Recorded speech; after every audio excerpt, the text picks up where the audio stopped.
lamaana muslima oo xafladda meherka iyo arooskooda ku dhex dhigtay masjid. وأدخل الذين آمنوا وعملوا الصالحات جنات. si aan ugu dagalno muuqaalkan walaal waxaanu kaa codsanaynaa inaad like saarto muuqaalkan share gareyso si saaxiibo badan u gaaro sidoo kalena aad ku soo biirto page-kan Cabdikariim Cali Aadan mahadsanid badan. nin dhalinyaro iyo gabar ay haasawo wadaag yihiin oo shukaansi ka dhaxeeyay ayaa waxa ay ku heshiiyeen in ay nolol wadaagaan oo ay isguursadaan iyagoo raacaya sifada sharciga ah ee diinta Islaamka ay qabto. ninka iyo gabadha muslimka ah oo dhalasho ahaan ka soo jeeda dalka Serbia isla markaana wadanka Jarmalka ku nool ayaa waxa markii waqtiga ay isguursan lahaayeen la gaaray waxa ay isweydiiyeen halka xafladda meherka iyo guurkoodu ay ka dhici lahayd.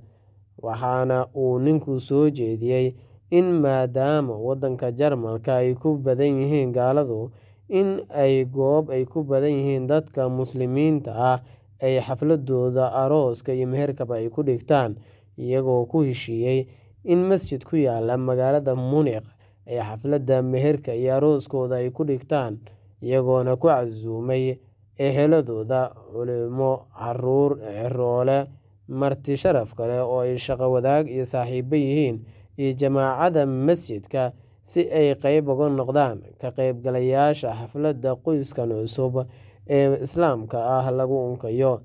ninka iyo gabadha muslimka ah ayaana tagay masjidka isla markaana waxa aad u soo dhaweeyay ka qaybgalayaasha xafladda bilan iyadoo dhanka kale shiiqi isku mehrin lahaa ninka iyo gabadha muslimka ah uu halkaasi yimid.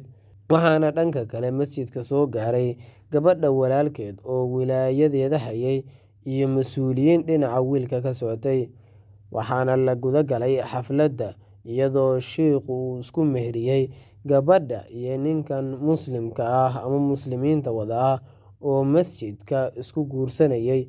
dhinaca kalena ninka ayaa waxaa loo keenay faraanti si uu gabadha ugu geliyo farta maadaama ay dhaqanka wadankoodu sidaas yahay una geliyay gabadhii markaasi lagu xiray oo ay lamaanaha yihiin.